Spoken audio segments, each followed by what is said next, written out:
How likely is Michael Pittman's dream season to continue? What do you do with Garrett Wilson coming off an injury and a tough defense facing him in Week 10? And what's the latest on the Jacksonville wide receiver room after their big trade with the Las Vegas Raiders? My name is Eric Balkman. Hey, stick around. We got a great show for you tonight.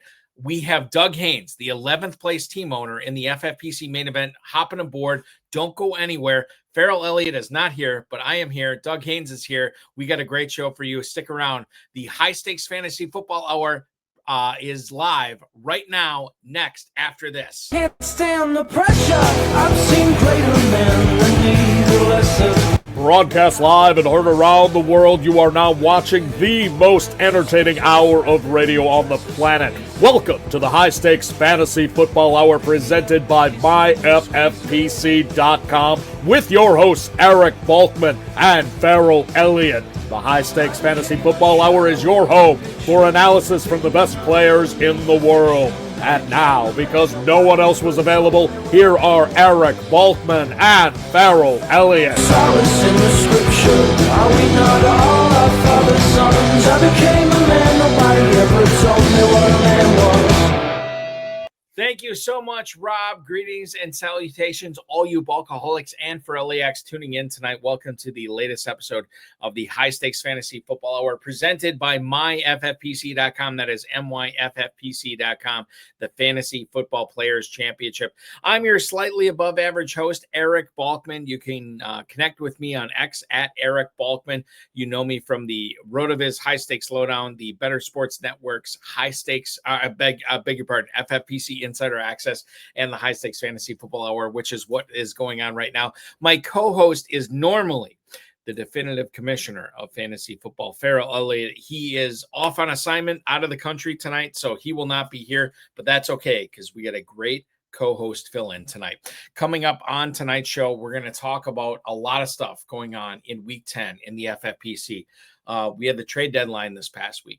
What do you do with your Seattle receivers? What do you do with your Kansas City receivers? What do you do with your Las Vegas and Jacksonville receivers as well? That's coming up tonight. Plus, we're going to talk to the 11th place overall team in the FFPC main event heading into Week 10. He is Doug Haines, and he's going to give us the skinny on how he has gotten his team nearly to the top of the leaderboard in the FFPC main event, a competition that will pay off $1 million grand prize. We'll get into the latest going on in the FFPC with the NFL news that has come out over the last 24 to 48 hours. And of course, your start and sit questions answered on the show tonight. Want to remind you for everybody who is looking for some weekly action with the FFPC Sunday weekly challenge is live. The Thursday challenge closed last night before the Broncos and Raiders game, but we do have the Sunday challenge alive right now. No draft, no salary cap. Just pick your 10 favorite players or 12 favorite players if you want to play with the kickers and defenses. Win up to $2,500, 10, 30, and 100 team players, or 100 team contests, with the FFPC. Only one player per NFL team. So bear this in mind. If you want to play with Justin Fields, you can't have Garrett Wilson. If you want to go with Quinshon Judkins, you can't have David Njoku. That is the stipulation. One player per NFL team. myffpc.com is where to go for that. Remember to like, subscribe, comment on this video, share it with your friends, share it with your enemies, and get notified each and every time we go live. And I'll give you the latest on what we are doing with going live next week coming up at the end of the broadcast tonight. That's at myffpc.com, youtube.com/FFPC fantasy as well. Okay. I want to bring in, I mentioned at the top of the show, Ferrell is on assignment. He's out of the country. He's doing a lot of stuff right now, so he can't be a part of the show tonight. However, I'm very excited to bring this guy aboard. He is coming into Week 10 of the FFPC main event. He is sitting in 11th place, which means only 10 teams separate him from winning that $1 million grand prize in the FFPC main event going into Week 10. This is a guy that we're very excited to bring on tonight, and it's a guy that's going to educate you, and we're going to have a lot of fun with for sure tonight. Please welcome, making his debut on the High Stakes Fantasy Football Hour, one Doug Haines. Doug, so glad to have you on tonight, man. Hold on. There we go. I got it. I just had to figure it out. We got you on right now. Doug, good evening. How are you, man? Pretty good. I'm not sure I'm going to educate anybody, but I am definitely honored to be able to join you, talk fantasy for the next hour. I will say this, like I try to talk to my wife about fantasy and she leaves the room in 5 minutes. So hopefully we don't have the same result, but I am disappointed that Ferrell's not going to be joining us. I was looking forward to talking to him, and I hope we have low expectations because those are big shoes to fill. Doug, here's my promise to you. If you end up winning this $1 million in the FFPC main event this year, not only will Ferrell join us on a show with you, me, and him, I will have him launch a new podcast with you and him, just solely all about FFPC, all about the KFFSC, and you can have him aboard tonight. I feel bad that he's not on the show tonight, but I'm very excited to talk with you tonight. Because this is, I mean, we're talking about rarefied air here, man. November 7th, 2025, and you go into week 10, 11th place overall in the main event. I can't imagine what that's like. What is it like for you? Oh, it's exciting. You have to, there's a lot of luck involved, obviously. And you have to have good fortune and stuff. But yeah, it's kind of crazy. I mean, I remember last year, I think I was in the hundreds and I felt pretty good about that. So it's a long way to go, And, but I do appreciate the good sentiments, a good introduction. There's other leagues too that I'm in. I'm doing pretty well, but yeah, the main event is the one and only. What do you think about, because I feel like you have been, sort of floating at the top of the leaderboard, not only this past week, but the last month plus. What's it been like seeing your name and your team up at the top of the leaderboard? Because this is, a lot of people who play in the FFPC will never see that, but you've been seeing it quite frankly, frequently over the last several weeks in the FFPC main event. Yeah, I've been, that leaderboard thing's pretty cool to look at. I don't even spend as much time in my standings. I just kept kind of look at the leaderboard. Even last night, just like seeing how far you go down, and so, when Jake Ferguson took that 0 a couple weeks ago, I think I kind of shrunk a little bit there. But yeah, it's pretty cool. And I tell you what, my wife will tell you, Sundays are stressful in our household. She's like, "Why are you so up?" And I was like, "I got to get a touchdown here," and they're giving Mark Andrews a tush push at the 1 instead of giving the ball to Henry. It's just kind of it's some of the things that happen in fantasy football. I think all the audience will admit it happens to every one of us. But yeah, that gets frustrating, but it's so fun to do. It's a release for me from my busy job, and just it's something I caught on the FFPC. I think I heard you on a XM radio, yep. And that's kind of how I got started on it. And I think I've been in it 3 or 4 years, and kind of kept building on it. But yeah, it's I've done pretty well in the 12, in my regular leagues. And I was able to leverage that. And this year is obviously, this might be the best team, knock on wood, that I've ever had. It feels like it with the team I have right now in this league. So within this main event league. Yeah.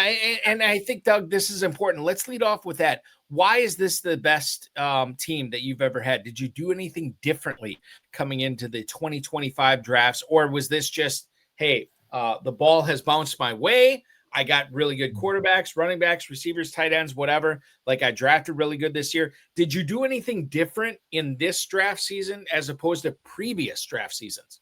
Yeah, and what I do a lot of times, and especially this year, and especially the main event and the Gorilla, where $1 million is on the line, and you're trying to strive to get the most points. And what I tried to do, and it doesn't happen, on every, I look at volume too, but even on the later picks, I'm trying to find teams who, one, have not a great defense, and yep. two, have the potential to have a lot of scoring, potential. For example, the Cowboys, going in, I knew they had a bad defense going in. You read all the stuff in the offseason, and then you knew their offense would be powerful. I try to stay away from the Jets players, the Browns players, the Saints players. And so when I'm going through my draft, that's kind of what I'm looking at. I'm looking at, teams that are going to be in an over-unders in the high 40s or lower 50s and those kind of games. So, because the end of the line here is you want to have the most points. I know there's head-to-head, but if you have the most points in your league, you're going to qualify for those weeks 15 through 17, yep. And that's where the big money comes. So that's kind of what I did this year. I do it in a lot of the bigger leagues I do it in, but especially the main event and the Gorillas. I think that we're going to explore this over the next half hour on the show tonight, or maybe half hour plus, as you are joining me for the full hour tonight. Before we get into everything fantasy football, I want to ask you, when you're not hanging around the top of the leaderboard in the FFPC Main Event in 2025, Doug, can you let us know what you're doing for a living? Yeah, I think it's kind of similar to some of your other guests. I'm in the financial world. I'm a CPA. I'm an accounting head at an investment management company here in Arizona. So I do that. And then, like I said, fantasy football is a kind of release for me. I also enjoy spending so much time with my family. I have 2 sons, 2 daughter-in-laws. We all kind of do fantasy football, or they love football in some cases. We have kind of parties every Sunday, especially to watch our teams play. And I have those moments to talk fantasy football with my, boys. And recently became a granddad. So I have a 1-year-old granddad and a 2-month-old grandkid. Grandson. Yeah. So I can't wait till they're old enough so I can participate in fantasy football and maybe get them an FFPC. Right. That's what it's all about, paying it forward for sure. You mentioned having this with your kids. How old are your kids? Like, do you co-own any of these teams with your kids at all? No, I do get advice from them, and they have their separate leagues. They're not in the FFPC yet. I've tried to, I've talked to them about it, and tonight I just explained to one of my boys the main part of it. I've co-owned like baseball. I'm in baseball leagues, so I've co-owned them with them, but I do have a lot of discussions with them about players. I'll get a text every once in a while about, who do I start here? And like last week, one of my kids asked me, and I said, Kelsey or Kincaid? And I'm a Chiefs fan, and our whole family's Chiefs fans. And you can probably see that by my teams, but I told him Kelsey, and look what Kincaid did. So I apologized to him really quickly. I had actually the same choice, and Kincaid was on my bench. So, in this same league. So we all make mistakes, but yeah, it's really fun to have this interaction with the boys, and they know what's going on. They're old enough. One's 34, the other one's 28. So yeah, they're old enough that they get involved in this, and they're not probably in many leagues I am, but they are definitely involved. So let me ask you this. You're a Chiefs fan. You're living out on the left coast in Arizona. How does one become what was this a case of you like living in the middle part of the United States and you became a Chiefs fan there? How do you develop your Chiefs fandom? And I'm going to get into this in a second, because clearly it's bled over into your FFPC high stakes fantasy football league ownership. And that's caused you to be at near the top of the leaderboard right now. How does one become a Chiefs fan living in Arizona? Originally from Missouri. So I've been me and my wife been Chiefs fans since early 90s. We've been through some tough years. Luckily hit the jackpot with number 15 there. But yeah, we've been a Chiefs fan. I've been out in Arizona since year 2000, I think. So it's been, I'd say I'm an Arizona resident now, but yeah, I'm true Chiefs fan. So, but yeah, from the Midwest. It's funny because this past Tuesday night on the RotoViz High Stakes Lowdown, I had Kurt Kikas back on the show, and he, he's been all over the country, lived a lot of his life in Southern California, but now he's in Arizona as well. So we talked a lot about the Arizona Cardinals. Do you have any penchant towards Kyler Murray, Marvin Harrison, James Conner, Trey Benson, Trey McBride, any of these guys in Arizona at all, or are you strictly 100% Chiefs? No, one of my other main event, I have Marvin Harrison. So I've been kind of happy that because he wasn't clicking with Kyler. I have no interest in Kyler. I had Trey Benson, and unfortunately that didn't work out. He'll be back, but I did have him in some of the leagues. But yeah, I have Marvin Harrison in my other main event league. So I'm very happy. Last week I think he had the most targets or most catches he's had as a pro, and so it just seemed like him and Kyler were never hitting it, and so it's pretty cool to see that. Are we going to see it not that I want to dwell on the Cardinals, but I feel like there's, you watch, I can't remember who was, I think it was JJ Zachariason talking about this with Theo Greminger on one of the Fantasy Points podcasts. And he pointed out how Marvin Harrison is sort of like a reserved guy, very understated. And then when he was asked about Jacoby Brissett running this offense as opposed to Kyler Murray, smile from ear to ear. He looked like the Cheshire Cat. He was very excited. Can we read enough into this to say that, hey, Marvin Harrison really likes the fact that Brissett is in at quarterback over the next 4 weeks plus, now that Kyler Murray is on injured reserve? Is this a player, if you have any insight into this, Doug, I'd love to hear it. But is this a player, both these players, Brissett and Harrison, that we can like bump up our rankings, bump up our starter sit categories when we talk about, what we have on each of our high stakes leagues based on Brissett being in charge of this offense now? Because it seems like everybody in Arizona really love this. Do you love this? I would say, I was never a Kyler fan. I don't have Kyler anywhere. So I'm not sure I would pick up Brissett anywhere.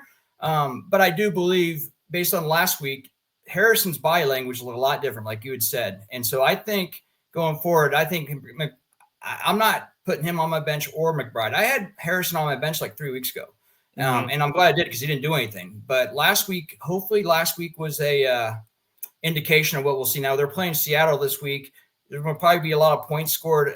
They don't have a shutdown corner, but they have a good defense. So it'll be interesting to see how they do this week. The second weekend, there's more tape on Brissett now. But based on body language, Harrison, night and day last week compared to the other.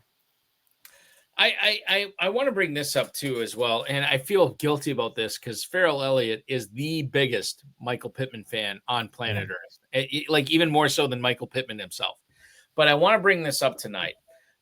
Pittman over the last let me just do this. Over the course of the first few weeks of the season, 6 for 80, 4 for 40, 6 for 73, 5 for 41, 5 for 39, 2 for 20.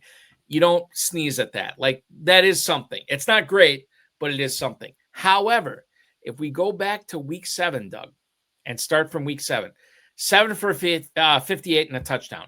8 for 95 and a touchdown. This past week against Pittsburgh, 9 for 115 as well. What's the likelihood that Michael Pittman's magical season continues, given that he has not put up these types of numbers over the course of his career, and we're halfway through the season, and he's already doubled up on the touchdowns that he scored this year? He's got 1, 2, 3, 4, 5, 6. He's got 6 touchdowns this year. That has not been something that he has been able to accomplish halfway through the season in any year of his career in the NFL. I'm curious to what you're thinking with Michael Pittman, given that he is one of the main cogs on your 11th place team overall in the FFPC main event. Is he going to be able to continue this production through the second half of the season? I mean, selfishly, I hope he does. I've had him, like you're talking about his rest of his career. I've had him many years. He's one of those guys that, I don't know, him, Montgomery, some of these other guys, I can't leave him. I gotta, I keep having them on my team. And he was one of those. I got him in the 8th round, which I thought was great value at the time. I wasn't expecting this, and I wasn't expecting Daniel Jones to even be the quarterback at time. I honestly, I hope he's a top 15. I don't expect him to keep doing the numbers you've been seeing the last like 3 or 4 weeks, only because game script's going to change. I mean, one game they play Houston, he's going to see Stingley probably. The Chiefs game, Chiefs have good cornerbacks. They usually do pretty well against the receivers, but it could be a high script game where there's going to be a lot of offense. And then they play Jacksonville twice. I just looked at the next 4 games. So he could do it. He's getting the red zone targets, but you have a lot of mouths to feed there with Warren, Josh Downs, Alec Pierce to an extent. And then I think with that offensive Taylor line, to a certain extent too, as well, right? Yeah. I honestly think that the Sauce Gardner trade, when I saw that, I'm like, Dan, I don't want them to be a defensive team. I want it to be high scoring. With DeForest Buckner going out, it may still be that way now, but with Sauce Gardner there, I think they're trending him. We'll see more. And Danny Dimes, and I call him Indiana Jones, but they're going to, I think, come back a little bit to earth and more of a ground and pound thing. And so, and maybe I'm pessimistic and hopefully that doesn't happen, but I could see them start giving 20, 25 carries to Jones or to Taylor. And then Pittman maybe does it, but he's still going to get his action. He's their number 1 receiver. He's a great route runner. So I just hope he's top 15. I don't have him as my, like this week I have him in my, but usually he's in my flex. So, but the way he's been playing, he's not going to be my flex anymore. He's going to be one of my top receivers. But yeah, you're right. I'm depending a lot on him because those are the kind of players that you need to hit for you to win that big money. And Doug, that's what it comes down to, right? Like Taylor's not going to take away. Like Taylor's going to do what he does. But I think when it comes down to it, you're talking about Daniel Jones, who I'm not high on this week, but I am high on for the remainder of the season. Pittman's competing against a rookie tight end in Tyler Warren, who's been very good, but very sporadic as well. Josh Downs, who's been very sporadic, like Alec Pierce, the definition of sporadic. Like, so I think that's what it comes down to Michael Pittman, right? Like on this team, like I could totally see him. And people bring up the term league winner, like in September, in October. I think you can't really bring it up until December. Is Michael Pittman a league winner? He is in the category, right? But he is not there yet. But the fact that you have him on your roster and you're 11th place overall in the main event, yes, this is the type of player you want on your team going forward. Speaking of the Colts, and you mentioned Downs and Pittman here, I noticed on this 11th place overall team, you also have Rashee Rice, and was it Xavier Worthy on this team as well, right? Yeah, and I also have I had a Hollywood earlier. Hollywood Brown. And yeah. I just dropped him. And Downs, I wish Ferrell was here. He'd probably love me because all the Pittman talk. Oh, he's the president of the fan club, right? He is. And Doug, I mean, like I sent this to my producer because he always wants a screenshot, or not a screenshot, but he wants an image that we can utilize for YouTube and Spreaker and everything where we're putting this podcast out. And I was like, I should submit Michael Pittman because I knew you and I were going to have a conversation about Michael Pittman today. I'm like, God, if I submit this for Michael Pittman on a night when Ferrell isn't here, Ferrell would never come back to this podcast 100%. So I had to pick something else. So with Downs, I didn't draft Downs. I saw him available, I think week 6 in Fab. And I thought he was too good. And especially when I have Pittman there, I'm like thinking, he has a little bit of injury history a little bit. So I was like, hey, I'm going to try to bid on Downs and get him on my lineup for depth. And I probably overbid. I think I put 300 on him and he went, the next bid was like 20 maybe. And so I got him and that's what I had him, but he's depth right now. There's one league I have them both playing the same, which is not ideal, but I have them both playing because of the bye week stuff. And so not in this event, but in another one, I have them both playing at the exact same time, which is not optimal. And you had mentioned earlier, Daniel Jones is not a great option this weekend. I'm not sure these Berlin games, these overseas games always got kind of weird. And so, but yeah, that's why I have Downs on there. And you kind of went to the Chiefs. As you can probably tell, I'm a big Chiefs fan. Like I said, Missouri, Missouri grew up. And so when I went, and I kind of talked about earlier about getting offenses to have the potential. Mm-hmm. And the Chiefs were one of those teams. And the reason I thought that, it wasn't based on what they did last year or the year before, but they have been to 3 Super Bowls. Now, granted, that's a lot of it was because of their defense, but we've also had wide receivers, like MVS and Sky Moore, McCole Hardman and Kadarius Toney, and just on and on and on. He hasn't had, in my view and what I understand, on paper, the receiving corps. Now, again, this is when I was before the season, when you're looking at it on paper, they haven't had a receiving crew like this. And I think in his career, back when he had Tyreek was obviously the number 1. He was the best, he's better than any of these guys.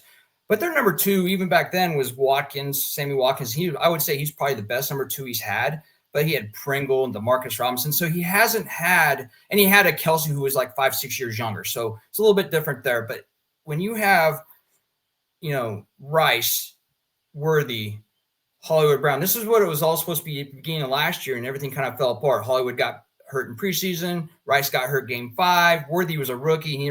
Andy never really plays his rookies unless he really has to, and he had to with Worthy, and he didn't really start doing anything until the end of last year. But Juju, when they won a Super Bowl against the Eagles, Juju was arguably their number 1 receiver. He's number 4 or 5 on this team. So that was my thought process going in.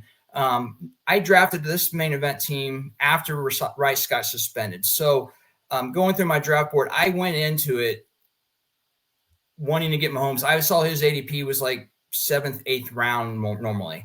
And I was kind of like, I mean, a couple of years ago, before all this downturn, he was getting picked up there with Josh Allen. He was getting picked up with the Lamar. Mm-hmm. I just felt that getting him, if I could get him at 7th round. So when I go into these drafts, I was just taking a chance that he would last that long. And so in this one specifically, I went Worthy 4th round because he was going to be their number 1 for the first 6 weeks. Now I wasn't, what's the thing? He's going to get hurt the first series of the year and be out. I mean, literally, I thought my season was sunk then because I thought he was gone for the year. The fact that he's come back, I still don't think he's really healthy, and he's been a disappointment. But then you have, I had a chance at the 6th pick. I almost picked Mahomes at the 6th pick. Rice was there, and I was like, before I knew he was going to get suspended this year, just didn't know if it was going to be middle of the year. But he's going to be their number 1. He was and it's proved to be the point. He's number 1. So I got him 6th, and then I got Mahomes on the 7th. So, and then I picked Hollywood in the 13th, and that free look saved me because Hollywood went for 10 catches and 100 yards that first game, and Worthy got hurt. So I was able to put him in and won that week, primarily because of Hollywood Brown, who was a 13th round pick. So thank you for doing the free look, by the way. But you're welcome. Well, that's where my kind of Chiefs fandom, there is a lot of homerism in that. But I also think Mahomes, if he's on, he has the other part of it too is the Bills game kind of gave me a little bit, worried going forward. But if he has linemen that can, will keep him upright, he's going to find the receivers. He's proved that over time. All right. So a few things here I want to bring up. Number one, in regards to you having the top 2 receivers on Kansas City and the top 2 receivers in Indianapolis on this same team, this 11th place overall team, the way you explained it, I don't know, Doug, kind of seems like dumb luck, right? You did not focus on either of these positions to try to ascertain like the top 2 receivers on Kansas City, the top 2 receivers on Indianapolis. It just kind of worked out that way, right? Yeah. Yeah. I mean, for the most part, I mean, I kind of knew Rice and Worthy were going to be, I thought Worthy would be more, giving me more production as he hasn't really given me help. He hasn't really helped me that much. If anything, he's hurt me. I've lost the last couple of weeks because he's not done very well. But yeah, that was kind of my thinking going. It doesn't always work, and it may not work going forward. If Kansas City looks like they did against Buffalo, I'm not going to be 11th very much longer. And this weekend, I had to scramble this weekend because they're all on bye. So, we have a question on YouTube right now. Our good friend Ray C, piping in. T-Mac might be out this week. Tez Johnson or Malik Washington. Now, the latest we have on T-Mac, aka Teteroa McMillan, is that it was, and correct me if I'm wrong on this, I think it was a midweek downgrade on Teteroa McMillan. He had a hamstring injury that caused him to pop up on Carolina's Friday injury report. He is questionable against the New Orleans Saints this week. Dave Newton, who covers the Carolina Panthers, wrote, after practice today, Dave Canales, quote, told reporters there is concern after the injury popped up today. And obviously we hate these midweek, late week injury additions to the injury report. And certainly Teteroa McMillan, if he is out, this is going to cause shockwaves, not only throughout the Carolina Panthers offense, maybe the New Orleans defense as well. Okay, so Ray C wants to know, McMillan might be out this week. If McMillan is out, should Ray be starting Tez Johnson against the New England Patriots, or should Ray be going against, or should Ray be dealing, being in business with Malik Washington, who is at home against the Bills for Miami? Yeah, like you said, having that midweek injury is never a good sign. I highly doubt. I would think and I'm in Tucson, and that's where he went to Arizona. So I'm a big fan of T-Mac. I mean, it's just he was a stud here, and hate to see him get hurt.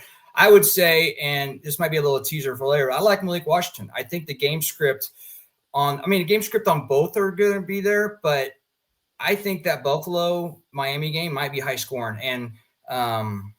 And so I do like Malik Washington a little bit better than Tej, but I wouldn't say significantly amount. I mean, I hope I'd have someone else to be able to put in there, but during bye weeks, you may not. So, but yeah, I actually like Malik Washington.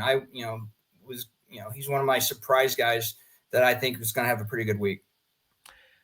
I checked to the razor on stuff like this on the High Stakes Fantasy Football Hour. I'm not going to disagree with our guest because our guest has gotten himself up into 11th place overall in the FFPC Main Event. So I am not going to go out and say you are wrong. This is not the way I would. No, I'm not going to do that. But I will say this. In regards to these two, what Racy is bringing up tonight, 48.5 total on that Patriots Buccaneers game. Granted, Tampa is a 2.5 point favorite, so it might be a negative game script for Tez Johnson.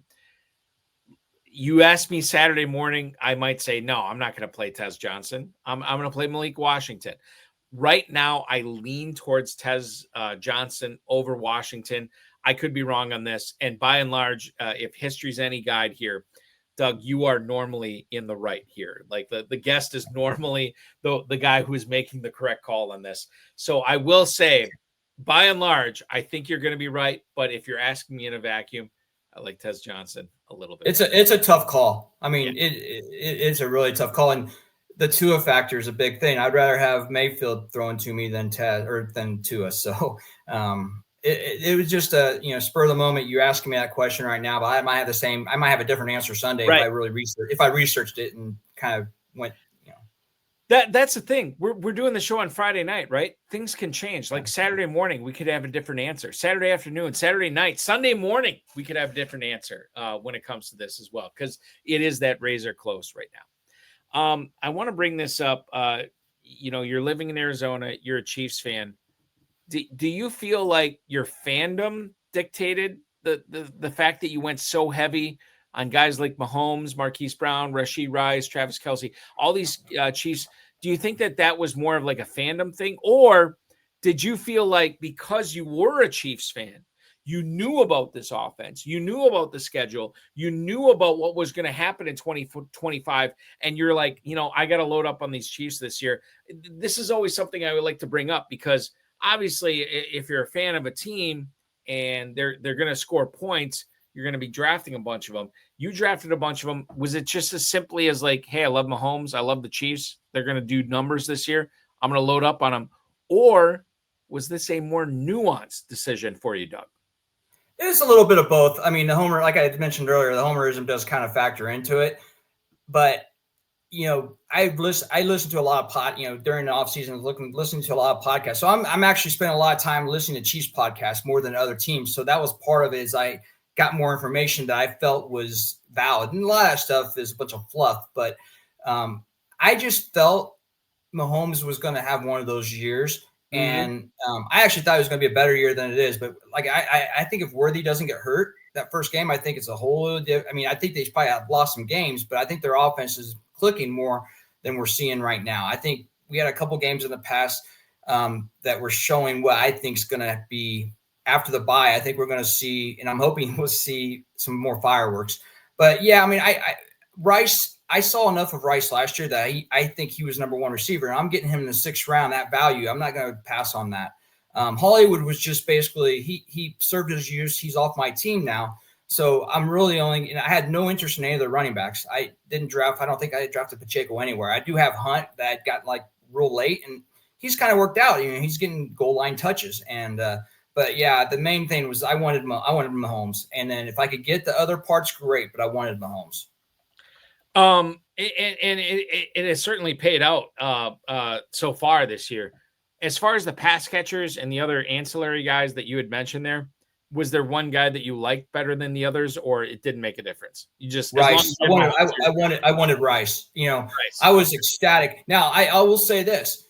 I did my other main event before he got suspended, and he was going like 3rd or 4th round. I didn't want him in 3rd or 4th round because I knew he was going to get suspended. I don't want to waste a 3rd rounder in my mind for a guy that, is going to be gone 6 games, and there's never a guarantee you might lose a guy injury, but I knew that he was going to get suspended for a certain, probably the rumor was 6 to 10 games. So yep. I was worried about that. But once he did get suspended 6 games and then seeing him come around in the 6th round, it was a no doubter for me compared to what was on the board at that point. And I can't remember exactly who was on the board, but I actually did look yesterday, and I'm glad I made that call. And I think he's going to pay off for me. I'm in 11th place, and I've really only got 2 games from Rashee Rice. So it's true. I'm hoping. How exciting how exciting is that for you? Yeah. You know, like knowing that you were this close to the top of the leaderboard, and one of your main cogs on this team really has only played 2 weeks for you. I mean, that's I only bring this up because I play in Ferrell's Kentucky Fantasy Football State Championship, and one of the leagues or one of the teams that I have on that is it's moved up to top 40. I don't think we're in the top 30, but Rashee Rice is on that team with the guy, my buddy Jim, who I co-own that team with. And we're very excited about this team, knowing what Rice is capable of, knowing what the Chiefs offense is capable of. And if you have him on your team, I don't want to say it's a cheat code, but God, it's so much fun looking at those scores every week, knowing that you have Rice on that team, dude. Well, and I have JSN, and JSN is the top of the line. Oh my God, it's not. Yeah. Let's shut it down now. This is insane. Yeah. So, I mean, Pittman, like I said, JSN, Pittman, Rice, and if Worthy, you know, I'm gonna have a hard time taking Worthy out. He's gonna have one of these breakout games, and I have him and Wan'Dale Robinson. I always have to kind of think about who I'm going to do. I want that ceiling, and I think you have a bigger ceiling with Worthy. I'm gonna have that good floor with Wan'Dale, but that ceiling with Worthy, he could come out with 2 touchdown, 150-yard game any game. He hasn't yet. And I'm starting to get a little worried about it. But, you know, again, that might be my homerism a little bit. And maybe everybody else saying, you know, you got to play Wan'Dale and get those consistent 10 to 13 points. Right. But I kind of think a little bit differently, especially when it gets to week 15, 17. If I'm still in it, I'm probably going to put Worthy in there.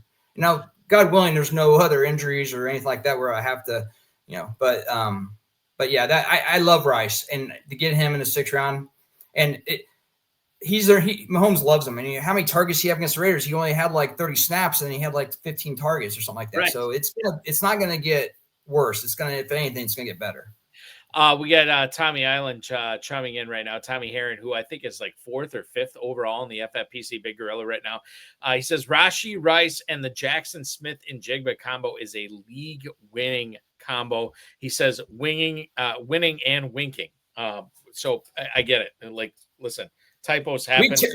Week 10, it looks good. I just hope it works good in 15 through 17. Yeah, you know, exactly. You know, we bring up Smith and Jigba. Cooper Kupp is on that team. Cooper Kupp was a big signing by Seattle in the offseason. The Seahawks very excited to get Kupp aboard. They still did draft Torrey Horton, and now they have traded a 4th and a 5th round pick to the New Orleans Saints to get Rashid Shaheed aboard. Listen, I don't want to put words in your mouth. I don't know what your plans are for Sunday. And quite frankly, I haven't looked at your team, Doug, since Wednesday night. The waivers went off. Why is Cooper Kupp, or why is not Cooper Kupp, worth keeping around on your FFPC roster after Shaheed moves from New Orleans to Seattle? I'm not sure he's going to be depth, if anything. I don't have a lot of Kupp. With Shaheed going on there, it's going to be 2 receiver sets with JSN. I actually was thinking about how this would affect JSN. It's going to take a lot of double coverage away. I mean, I think Shaheed's going to get targets that maybe just JSN would get normally, but I also think it's going to take the double coverage away that was going to come with JSN because they didn't have a lot of people there. To be honest with you, I think Kupp, I would rather have Torrey Horton. I know Torrey Horton's pretty doubtful this weekend, and Kupp's questionable too, but going forward, I would rather have Torrey Horton more than Kupp, because I think they're going to keep Horton in there. I think his big playability, but I also think they're going to do 2 wide receiver sets, and you're going to see, you know, them lean a little bit more. We were talking about Daniel Jones. I think Sam Darnold may come back to earth a little bit. Hopefully he doesn't, but I think he might, and they're going to depend on those 2 running backs, just like we were talking about Taylor in Indianapolis. So I think you're going to see a lot of 2 receiver sets. And then you're going to see Charbonnet and Walker, you know, there's going to be some pounding the ball there too. So I don't think people should be excited about keeping Cooper Kupp the rest of the year. I mean, if you have another alternative, I think he could be placed on waivers. I mean, he's been questionable anyway, so I don't know, you know, it was a hamstring. I don't know, but yeah, I'm not real pumped about Cooper Kupp. You know, and another reason to not be pumped up about Cooper Kupp. As you know, he's dealing with an injury right now, and this is less than a week after the Seahawks trade for Rashid Shaheed from the Saints. The latest we got this on the show tonight, Mike Duger is reporting that Cooper Kupp is officially questionable to play against the Cardinals in Week 10. He's dealing with a heel injury. He's also dealing with a hamstring injury. Now, he did get a full practice in today, and it was limited for him on Wednesday, limited for him on Thursday. And I think this signs pointing up for Kupp that he's going to play.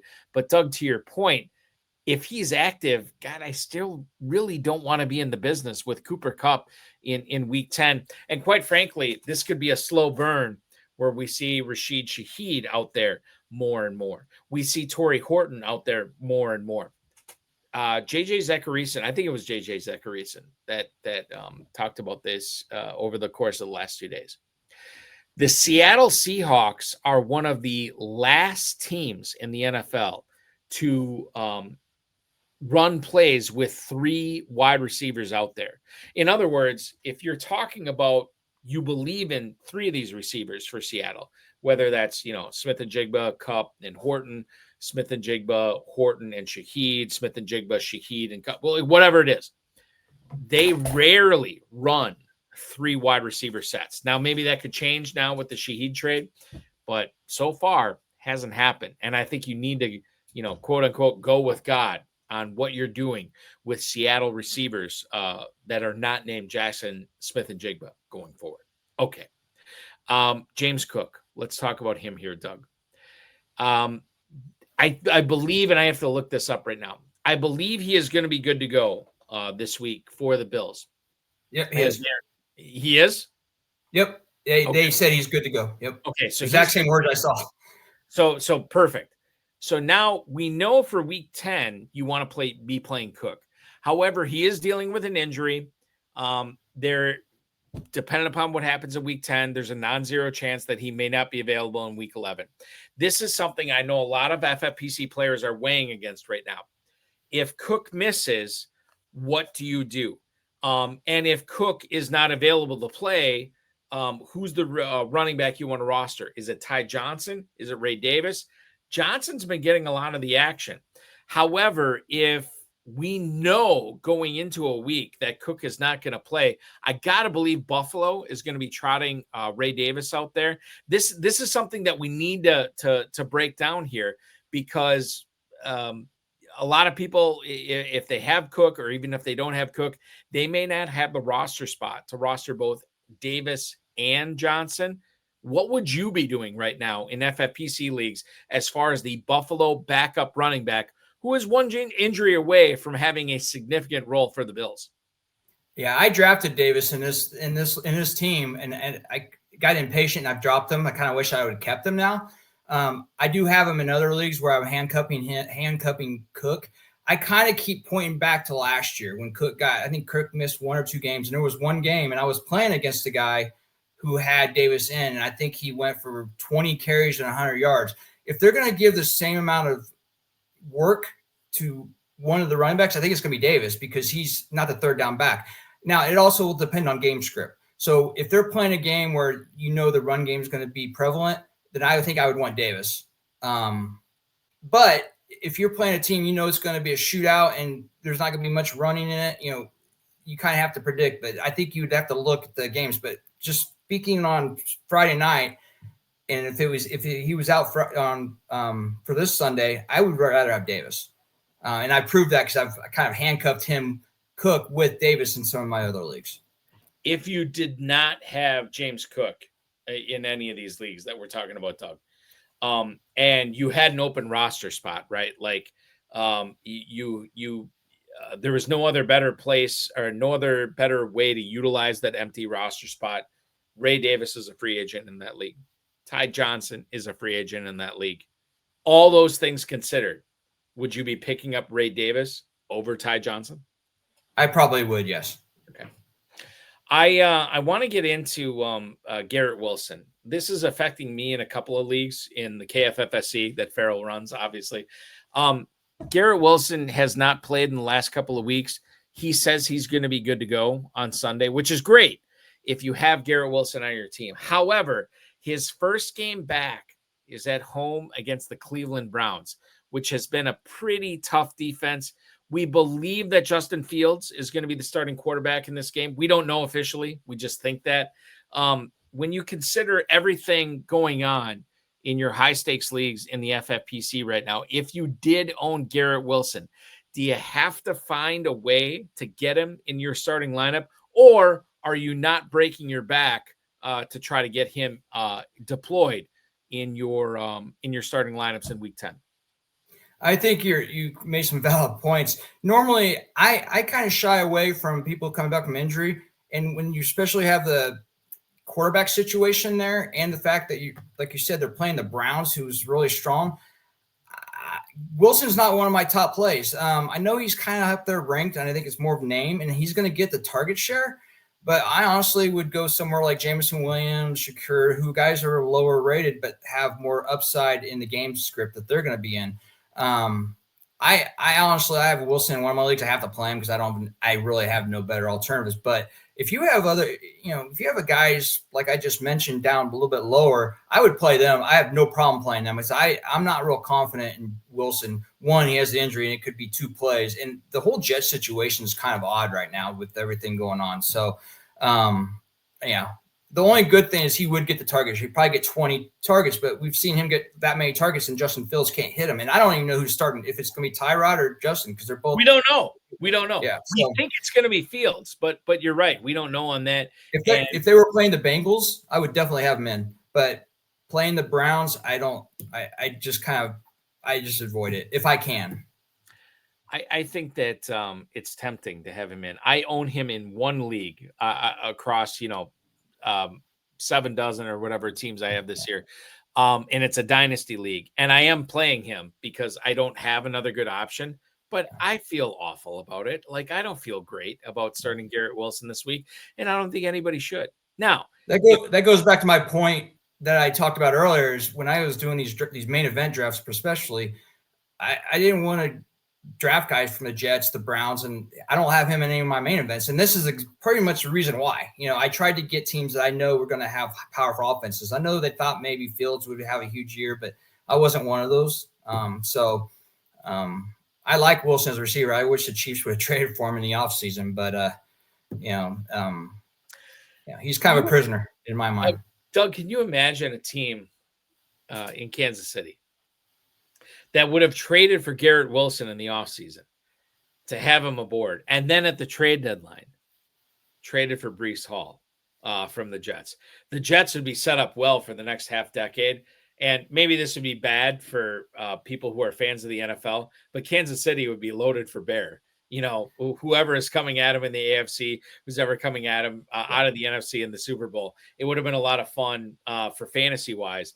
But if you're sick of the Chiefs winning, that would have happened a lot. Breece Hall and the Chiefs would have. I was kind of hoping that was going to happen. I think that would have helped Mahomes. I think it would have helped the offense just having a running back there, even if he would have got more carries. But Andy doesn't like to run the ball anyways. But Breece Hall would have helped Chiefs greatly. And I actually picked up when Braylon Allen got hurt. I picked up Isaiah Davis in a lot of places, and I was thinking that Hall was going to get traded. My other main event league, I have Isaiah Davis, hoping Breece Hall would get traded, and I just don't get the Jets thinking there. They traded their 2 other guys out of the blue, but they don't trade a guy they have no control of after this year. It makes no sense. Listen, after they traded Quinnen Williams, after they traded Sauce Gardner, I thought it was a foregone conclusion at that point that Breece Hall was not necessarily that he was going to be a Chief, but that he wouldn't be on the Jets. And they kept him, which boggles my mind given the state of that franchise and given the state of his contract. But listen, they know more than me, so I leave it at that. All right. I want to bring up this insane. I'll bring this up right now. And nobody cares about me, but I'm going to bring it up right now. I was at the Packers-Panthers game, Doug, at Lambeau Field. I live in Northeast Wisconsin. I went to that game. I'm a season ticket holder. It was great until it wasn't. And then Carolina won the game. I went to a brewery after the game within walking distance of Lambeau Field. And I was sitting there. I placed my order. I was waiting for my beer, and the place erupted. And I was like, what is going on? I looked at the screen, and Colston Loveland was busting this mind-bending play to win the game for the Bears over the Bengals. And I didn't realize that it was 47-42. Like, it was an insane offensive performance from both teams. You look at Cincinnati with T. Higgins, 7 for $121 and 2 touchdowns. Jamar Chase went over 111 yards. Chase Brown had 8 catches for 75 yards. You look at the Bears side of it. Colston Loveland, 6 for 118 and 2 touchdowns. For God's sake, DJ Moore threw a touchdown in this game. Caleb Williams threw for the better part of 300 yards and 3 touchdowns as well. And then I perused this box score a little bit more closely. Rome Odunze, 3 targets, 0.0 catches. Fat, drunk, and stupid is no way to go through life, son. And he dropped 2 of his targets as well. Had one in the end zone too. And one was in the end zone. You're right. In a game where the Bears lose, or beg your pardon, in the game where the Bears win 47-42, and Rome Odunze puts up a blanking bagel, is this a sign of things to come? Or are you washing your hands of this, saying, Balky, it's a one-off, this is not going to happen again? I'm a little confused on how I should feel about Rome Odunze when I'm submitting my lineups for week 10. How do you feel about it? Yeah, I had the same feeling a week earlier with Jake Ferguson. He had a 0. Oh, yeah. Yeah, but I think Odunze, the whole Caleb factor is I do have Odunze at a couple places, and I love him. I think this was a one-off. I think he's going to get his targets. I think Caleb, I think this week, especially because it's another game similar to that kind of game script. The Giants don't have much of a D, so this could be a game where I see him go for 8 catches, 140 yards, and a touchdown. I like Rome Odunze. I think he's going to be I don't think that's I think that's a one-off. I mean, you're going to have those every once in a while, but I think he's going to be pretty solid the rest of the period. The other thing, too, is his dad popped off. I don't know if you saw that, but his dad popped off. And don't they say with the squeaky wheel, whatever that was saying? It gets the grease or something. Yeah, so I could just I don't know what it is about like Caleb Williams' dad a couple years ago popped off, and now we have a Odunze dad pop off. So I think they would probably work on, if he was playing the Browns, I may not think he's going to have a good weekend, but I think the Giants, this game's set up for another shootout. And I honestly, if they score another 40 points and he has, I may be wrong. I just don't think he's going to, I think he'll have 10 points at least. And I would hope he'd have more than that. I hope he'd be like 8 catches and a touchdown somewhere, because I thought he got hurt. I literally, when I saw the box scores, I wasn't watching the game. I was, watching parts of it. I thought he got hurt or something. I was like, what happened? But yeah, I think that was a one-off, in my opinion, at least. In regards to Odunze in this game against Cincinnati, he had been battling both ankle and heel injuries, and he was battling it this week as well. He's not on the final injury report, so he's going to be good to go against the Giants this week. If you look back at everything the Bengals defense has accomplished this year, it's been very little, right? But one of the shining players that we've seen on this team has been DJ Turner, who is the number 1 corner for Cincinnati. And he was on Rome Odunze a lot this game. And he has been on other number 1 receivers a lot when the Bengals have gone up against him. So I think that if you look by and large, the number 1 receivers that have gone against the Bengals this year, it's been kind of clunkers for them. And Odunze is no stranger to that. So I am willing to give him a pass. I only own him in 2 leagues this year, and I'm going to be playing him wholeheartedly in both leagues in week 10 this year for sure. Okay, I want to get into Tom Smith's question on YouTube. I threw it up on the screen here right now for us. Doug, would you play Jerry Jeudy over Garrett Wilson this week? I'll say this right now. Option C? So you don't want to play either one. You're staying away from both of them. Yeah. In that case, I'd probably play Wilson. I would too. I am of the opinion, and I don't know how you feel about this, but Jerry Jeudy was a player that absolutely crushed after his trade last season. And I don't have a good explanation for why he has sucked so much this year. Is it quarterback? Is it offense? Is it opposing or not opposing? Is it the cast around him? I don't know. But I am, and maybe this is unfair, and maybe I shouldn't be doing this, Doug. But going forward, I'm going to be very wary of not drafting players like Jerry Jeudy, who make this transition or all of a sudden just take off the second half of a season where I'm drafting them in round 6, round 7, round 8 the following year.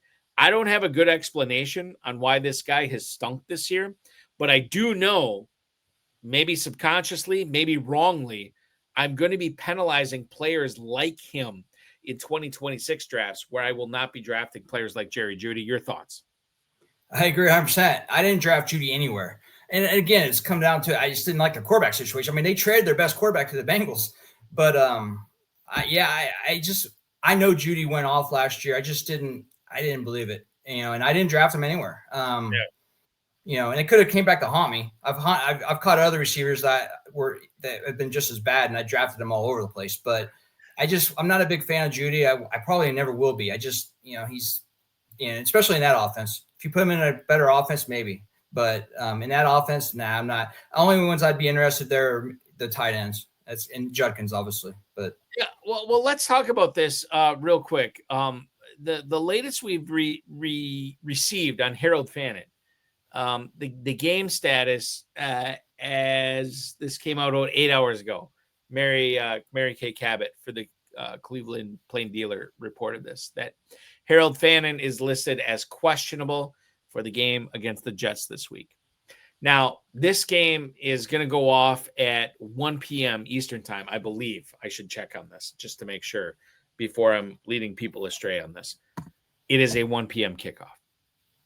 When you look at Fannin, if he misses this game, does David Njoku become a must start in FFPC tight end premium leagues? Or are you more on Jerry Jeudy? Are you more on Isaiah Bond? Are you more on, I don't know if Cedric Tillman is going to be activated in time for this. Tillman's back, Bond's out. Okay, so there you go. Yeah. So knowing what we know about Fannin, and I haven't seen the practice report today, but knowing what we know about him leading up to this, who's the Cleveland pass catcher that we need to start in week 10? Yeah, I think if Fannin's out, I'm not looking at the receivers. I'm looking at Njoku because Gillen Gabriel has been throwing more of the tight ends. I mean, both Fannin and Njoku, but they both have been getting action. And if you take one of them out, especially in a tight end premium, the one, 1.5 per, he's at least a flex for me. And depending on who your other tight end is, he may be your tight end. Right. So I like Fannin too. If they both, even if they both played, I would almost, I would consider Njoku. So, and Fannin. I think you're right. And I think that the other thing that we have to consider here, and when we talk about the Browns, is somebody has to move this football down the field. Yes, Quinshon Judkins is probably going to play a big role in it, but he can't play the entire role. And if he doesn't play the entire role, we have to look at some of these other players. And I think Njoku is at the top of my list. If Harold Fannin does not play, hamstring injury, I should look it up right now, but I know he did not practice yesterday. I don't think he practiced today. But what did you say, Doug, that he is out officially? Who? Fannin. Harold Fannin's out officially. I think he's questionable. I think they say he's questionable. I haven't heard anything else. I actually thought Njoku was going to get traded to your team. After Green Bay. No, they would never do that. And I'm going to tell you why they would never do that. Green Bay operates the same way as every sports team in Wisconsin operates, where it is we will ask questions. There's a lot of, like Jerry Jones, right? Shoot first, ask questions later. Like it is the opposite for the Brewers, the Packers, the Badgers, everybody in Wisconsin. They will ask a zillion questions and then fire. So there was no question to me that Green Bay was not making any moves. If there was any move that the Packers are going to make at the deadline, it was going to be that they would trade a player in order to acquire draft picks going forward, especially when you consider that they traded the 2 first-rounders to Dallas for Micah Parsons. I never really thought that they were giving up any kind of draft capital to get a tight end or pass catcher or whatever. And I'll say this, and I should ask you about this, Doug. I think part of the reason, a huge part of the reason that Green Bay would not do that, I really think they like Luke Musgrave quite a bit. I think that they believe that the lack of Tucker Kraft in this offense is going to be stemmed quite a bit, not totally, but stemmed quite a bit by Luke Musgrave coming into this offense. Now, I'm not here to tell you that the Packers believe that Musgrave is on the same level as Kraft. I don't think anybody could say that at this point. But I do know that this is a team that was very high on Musgrave at the point when they drafted him in the second round 3 years ago, as opposed to Tucker Kraft in that same draft, who they drafted in the third round. And when you look at Musgrave, I think there is a lot to like about him. My big, and I'll put this out there right now, my big question on Luke Musgrave, as far as the Packers go, fantasy goes, whatever, it's not can he put up big numbers for Green Bay. I know he can. 100% I know he can. The question for me, and it has always been this question for Musgrave, can he stay on the field? Because if he stays on the field, he's going to be very, very good. If he can't stay on the field, well, whatever. As Paul Giamatti would say in The Hangover Part 2, that's Bangkok. Bangkok has him now. And I don't believe that that's going to be playing a role. I don't believe he'll play a role, obviously, in this team if he can't stay on the field. But if he is healthy, I really like Luke Musgrave here, Doug.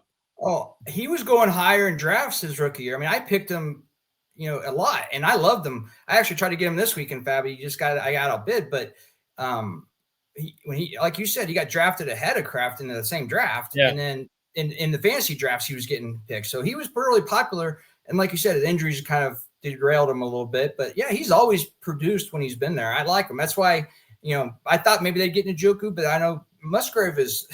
He's nothing to sneeze about. Yeah. And at least when they tested athletically in that 2023 draft or whatever it was, Musgrave tested better athletically than Tucker Kraft. And it's weird because, you like watch the Packers play on national TV or whatever, and Tucker Kraft will get tackled and he does the Shawn Michaels WWE kip up. And it's like, how is this guy not as athletic as Luke Musgrave? It makes no sense because this guy looks unbelievable, but it is what it is. Okay. Final question for you tonight, my friend.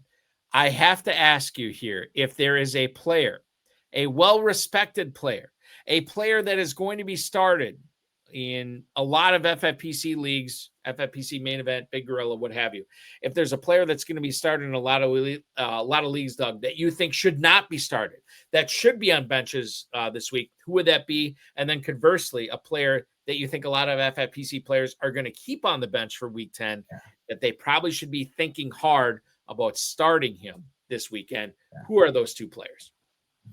So Garrett Wilson was one we talked about earlier. He'd be the one I would say, but since we talked about him a lot, I'm going to give you another one. And again, I wouldn't put him on my bench, but I have a feeling these Berlin games, I think the games in Berlin always go kind of weird.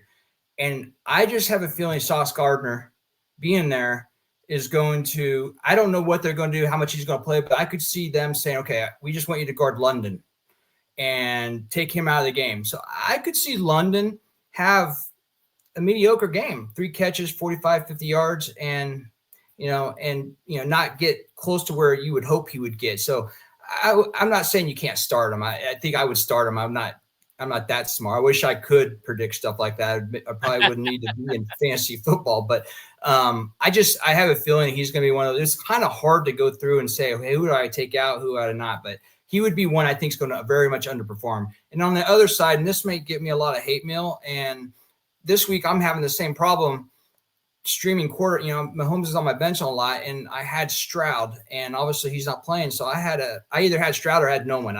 Sometimes I just keep one quarterback because I'll figure it out whenever I get to the bye week. I picked Mariota up in a lot of places, but since then I might make some more bids this weekend. I actually like Tua. We talked about Malik Washington earlier.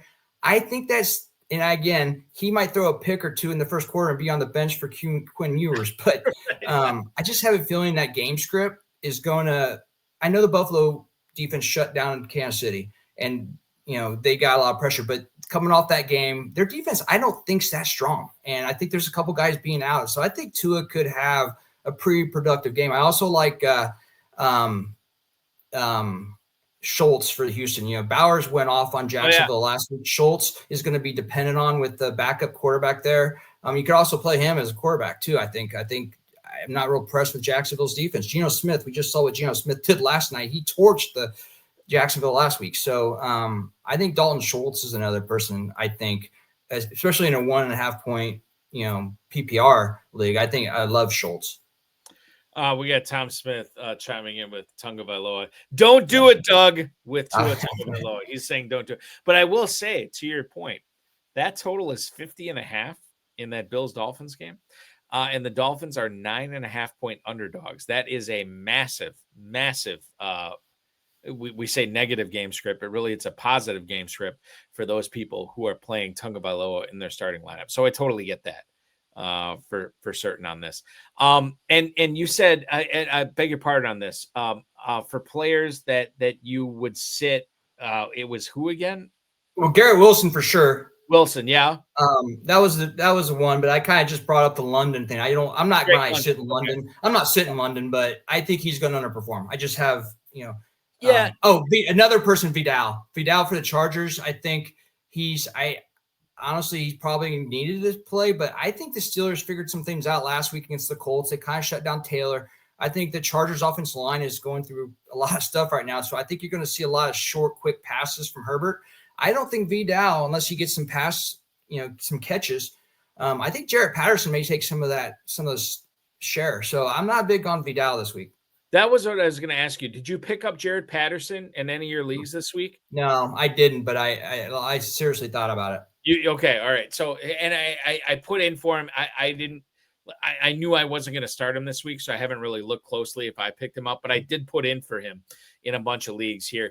And, the other thing too, not that I want to dwell on this here, Doug, but the prevailing storyline I've heard from the Chargers is Jim Harbaugh saying that Omarion Hampton is expected to have his practice window opened up after their bye, which I think is in week 12, which would put the Hampton having his practice window open up in week 13. The thing of it is you have 3 weeks to activate a player after your practice window is open. So that means ostensibly, and I'm not saying that the Chargers would do this, but ostensibly, Hampton would be out week 13. He'd be out week 14. He'd be out week 15. And then maybe, just maybe, he'd come back for week 16. This is a bad situation for fantasy owners. I don't know if you have Hampton on any of your leagues, but to me, I think he's droppable at this point. Yeah, I didn't draft him. It seemed like I never had the position early. Like I wasn't in that top of the first round. I was usually like 7, 8, 9, 10, and he never made it back to me on the second round. I also want to give you some flowers. Last week's show, you talked about Monungai and Swift, and you kind of predicted what was going to happen. And I think we're going to see, you predicted eventually, you think Monungai is going to be that top running back. I think that's happening. I think based on what he did last week. You think the switch has happened? Monungai over Swift? He's questionable now because of personal reasons. And I'm not trying to start gossip here or anything, but it makes me wonder if maybe he was told. Monungai was impressive, and you had predicted that last week. Mm-hmm. The other thing that I haven't heard much, but Ben Johnson was the OC. He started OC in Detroit in 2022. They traded Swift to the Eagles in 23, so he didn't really like him in Detroit, obviously, and he's not his guy. Monungai, they drafted him, so I honestly, I have Swift in my other main event league. I'm kind of worried about this. I actually thought, the Sauce Gardner thing was kind of out of the blue. I actually thought he might get traded. I thought I know they like the 2 running backs thing, especially Ben Johnson.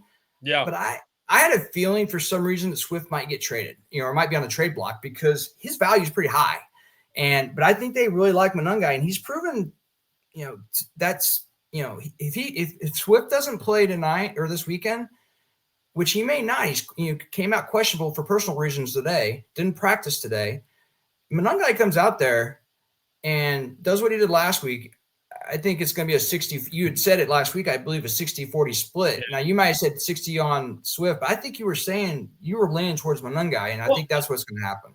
The thing is with Monangai, for a lot of the points you just raised, like he was drafted by Ben Johnson. Like the Swift was already traded by a Ben Johnson OC-led team, right?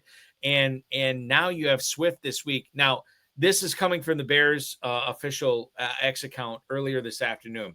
Swift is, as you pointed out, Doug, officially questionable with groin/personal issues. Now, if that's not, there's a myriad of jokes we could get into with Swift battling groin/personal issues. But he was limited in practice, on Wednesday. And then he got in a full practice on Thursday, and then no practice on Friday. This is like unprecedented. We don't see limited, full, nothing. That just doesn't happen. So let's just say, for the sake of argument here, that Swift, he solves his personal issue, whatever it is. He's ready to go on Sunday against the Giants. Are both Swift and Monangai startable, or at least flexible in FFPC leagues where you're battling, where you can have, two positional players, running back, receiver, tight end at flex? Are both these guys startable or flexible in that sense? I think so. I mean, Ben Johnson's proved that he can use two running backs. He used Gibbs and Montgomery. I'm not comparing those two, but Monangai, I think he's going to get more of the share, especially this weekend, because especially Swift didn't practice today. So, right. I think Monangai is going to get most of the work Sunday, even if Swift's active. But yeah, I think they're both. I have Swift. I'm not benching him. I have Isaiah Davis or Swift.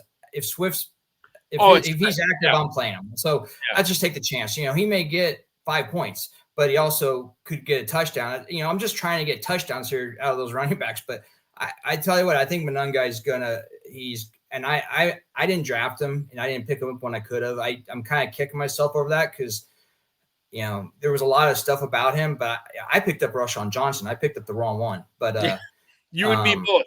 You and me both. I mean, but yeah, he looked. Now again, it was the Bengals. It's one defense, and like you talked about DJ Turner, their defense, their run game defense is not. They don't have anybody like that to stop anybody. But I like Monangai. And this weekend's a juice. If Swift doesn't play, Monangai is probably a top 8 or 9 running back in my mind. Yeah, I think the thing that we have to keep in mind, he played the Bengals last week. He crushed it, 198 total yards from scrimmage, and I get it. It was Cincinnati. But at the same time, there was no DeAndre Swift. And I don't care who you're going against. If you don't have the number one running back or at least the 1A, 1B running back in that offense, it's going to be a big week, regardless if you're playing against the Purple People Eaters, the Steel Curtain. It's going to happen. Like you got to get this guy at least as a flex in your lineup. So I like Monangai this week if Swift doesn't play for sure. Doug, I apologize. I am just looking at the clock right now. I would love to keep talking. We could easily do 3 hours tonight. We can't because it is 13 minutes past the top of the hour. My kids got a sleepover tonight. I got to put them to bed. But in the future, I would love to have you back on. We can talk about how you're winning the $1 million in the FFPC main event this year. I'd love to talk about so much more with you. Until then, we will have to continue to follow you on X at dhaines71. Doug, thank you so much for hopping on. I appreciate it. It was an honor. Co-hosting. It was an honor. Thank you for the invite. Absolutely. You did great. Good luck, not only this week, but going forward as well. Thank you so much for making your Friday night or making the High Stakes Fantasy Football Hour a part of your Friday night, man. Good luck the rest of the way. Thank you. Thanks for everybody listening. Absolutely. That is Doug Haines, ladies and gentlemen, the 11th place team owner in the FFPC main event. So good to have him on tonight, filling in for Ferrell, who is on assignment out of the country. I want to thank not only Doug Haines tonight, I want to thank the FFPC, Rob, Bryce, and of course, each and every one of you. We will be back next Friday night, 10 p.m. Eastern time, week 9 FFPC main event third place team owner, Vinny Bonta, is going to join the show. That's going to be very exciting when we talk to Vinny next Friday night at 10 p.m. Eastern. In case you missed the RotoViz High Stakes Lowdown this week, one of my favorite guests came on, Kurt Kikas, a top 10 owner in the FFPC Big Gorilla. He and I chopped it up. He actually talked about how he's kicking my rear end in one of our private dynasty leagues that we're in as well. So if you want to check that out, do so at the FFPC socials. Of course, the RotoViz podcast channel as well. You can listen to it there. Next week, we will be talking with Dave Scioto, who has a top 30 team in the FFPC main event. Dave makes his return to the RotoViz High Stakes Lowdown, 10 p.m. Eastern time this coming Tuesday. Now, if you missed the Insider Access show brought to you by the FFPC on the Better Sports Network this past Thursday, you can watch it again, any of the FFPC socials, the Better Sports Network, bettersports.com, or the Better Sports Network YouTube channels. I had the 2016 FFPC main event co-champion Nelson Sousa on. Of course, you know all of his work from FTNFantasy.com, and he is one of the co-hosts of the Fantasy Empire podcast on the Player Profiler Fantasy Sports Network, Fantasy Podcast Network. Check that out when you can at the FFPC socials, of course, bettersportsnetwork.com. We will be back next Thursday on that show, 7 p.m. Eastern time, with Rotoballer's Casey Kasem. So that is what we're setting up for next week. We got Dave Scioto on Tuesday.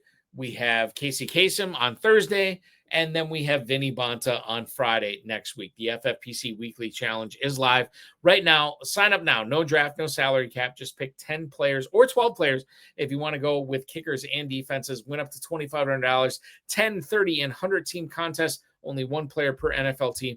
myffpc.com. That's myffpc.com. Remember to like this video, subscribe to the channel, comment on the video, share with your friends, share with your enemies, and get notified each and every time we go live.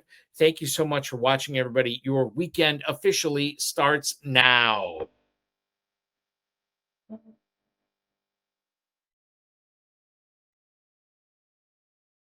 This has been another episode of the High Stakes Fantasy Football Hour presented by myffpc.com. It was broadcast live and was watched around the world. Balky and Ferrell will be back next week with more analysis, more interviews, and more advice from guests much smarter than they are. Thanks for watching, and we'll talk with you again next week.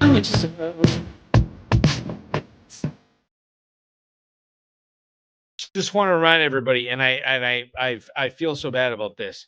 There is a 9:30 a.m. Eastern Time kickoff Sunday from Germany. It is the Falcons. It is the Colts. Set your lineup Saturday night or very early Sunday morning. Don't forget, we have a 10 a.m. Eastern Time waiver wire run with the FFPC. Falcons and Colts will not be eligible for that. So make sure that you have your ducks in a row before that kickoff in Germany, 9:30 a.m. Eastern Time on Friday. Thanks so much for watching, everybody. Thanks to Doug Haines. Thanks to everybody for making this a part of your Week 10 prep. I appreciate each and every one of you, and we will talk with you again next weekend on Friday when we're talking with Ferrell and Vinny Bonta.